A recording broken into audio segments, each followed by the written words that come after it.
Hi, Vicki. How are you? I'm okay. This is our first session, so I want to lay down a few ground rules. Okay.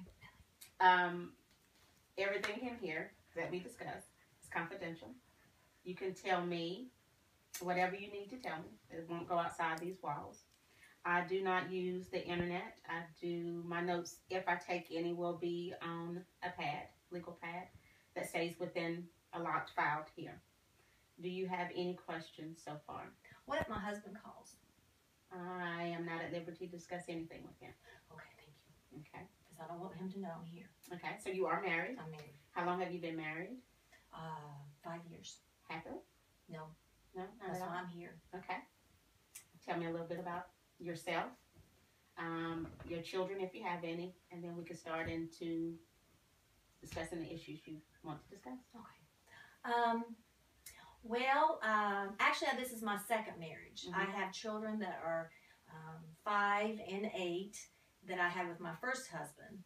And so I got divorced, and then I married this husband because I just was lonely, and I felt like I needed someone, I just felt a little lonely. And so I married this guy.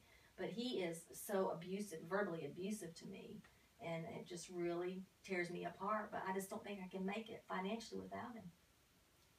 Okay. That's a lot. Yes, it is. It's a lot to go through. A lot to deal with. I'm going to let you begin with what you feel comfortable discussing with me first. The verbal abuse concerns me. So let's start there, if you don't mind. Okay. Tell me some things of that. Well, he has no empathy for anything that I'm feeling. Mm-hmm. And he cannot put himself in my shoes, how I might be feeling. And he puts me on an allowance. I can only have so much money a month to spend on groceries and, just incidentals. And if I go over that, I have to ask for more money. Mm-hmm. And then he gives me a lecture on why I can't have more money. And I feel like a child. And he just verbally says, well, you don't need to be spending that much money. You just need to buy a certain amount for groceries. And he's just really, really mean. Do you work, Vicki? Not right now. Not right now. Right. Mm-hmm. Okay. And you feel that he lectures you, treats you as a child? Mm-hmm. That you can't, are you able to make any decisions? Not at all. Not he makes at all. all the decisions. How do you think you can go about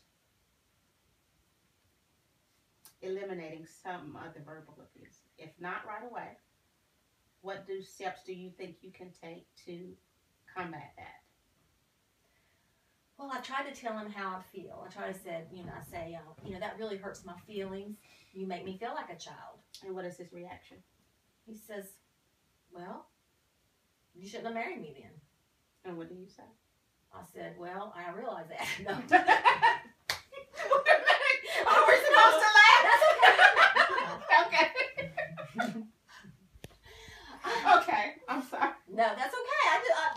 It's really frustrating because I realize, but I'm stuck financially, and so I don't have a job right now, and I don't have an education, and so I can just work, at McDonald's for, minimum wage, so I have to stay in this marriage and put up with this. I don't know what to do. Why do you feel so responsible for the marriage, for not working, for depending on him?